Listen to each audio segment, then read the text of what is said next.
আমি একজন মধ্যবিত্ত পরিবারের সন্তান রে ভাই। আমাদের অহংকার বলতে কিচ্ছু নাই। কি নিয়ে অহংকার করব রে ভাই?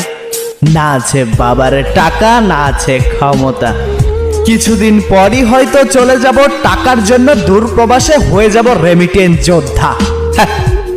দামি বাইক আর নিজের খেয়াল খুশি মতো চলার অভ্যাস আমাদের না রে ভাই।